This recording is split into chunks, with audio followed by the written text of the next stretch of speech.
अंधेरे में क्यों रहते हैं, रोशनी की तलाश करें। वादा नहीं विकास करेंगे, साथ दीजिए काम करेंगे।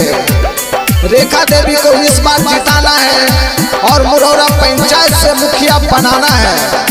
रेखा देवी जिंदाबाद, रेखा देवी जिंदाबाद, रेखा देवी जिंदाबाद।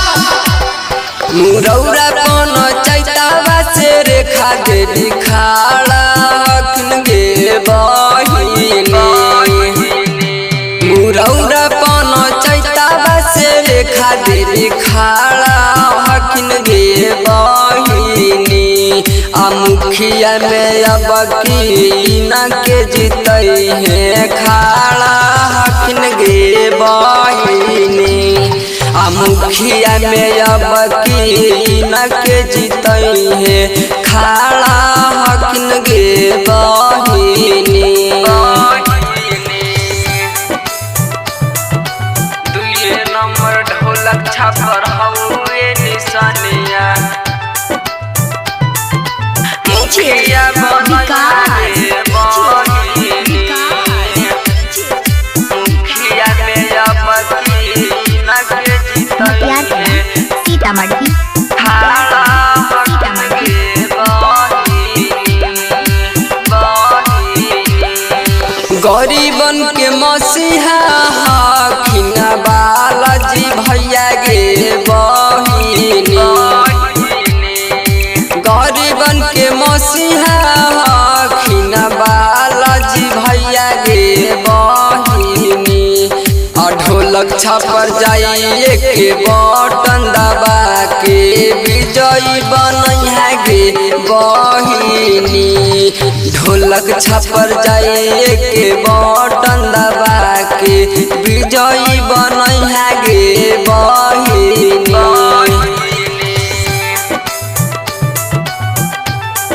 वादा है विकास करेंगे और करूंगी, जन जन की समान करूंगी। धर्म की ना जात की बात होगी विकास की। माता एवं बहनों नौजवानों के साथ चाहिए और बुजुर्गों का आशीर्वाद चाहिए। इस बार हाहाकार है क्योंकि मुकाबले में इस बार ईमानदार है।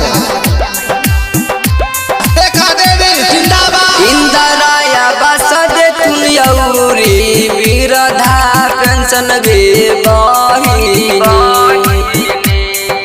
इंदराया बस दे तुलयौरी विरधा पेंशन गे बहिनी। आ मुखिया मेरे रेखा देवी खाड़ा होला खून इन के जीतैया गे बहिनी। मुखिया मेरे रेखा देवी खाड़ा होला खून इन के जीतैया गे बहिनी। दुए नंबर ढोलक छापर हउए निशानिया। मुखिया बनैया गे बहिनी।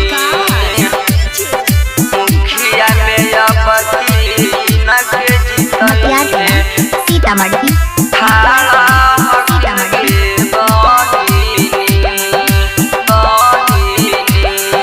अब की चुनाव के बढ़ल है कहौआ नाही भूलैया गे बहिनी। अब की चुनाव के बढ़ल है कहौआ नाही भूलैया गे बहिनी। दुए नंबर ढोलक छापर हउए निशानमा। मुखिया बनैया गे बहिनी। दुए नंबर ढोलक छापर हउए निशानिया। मुखिया बनैया गे बहिनी।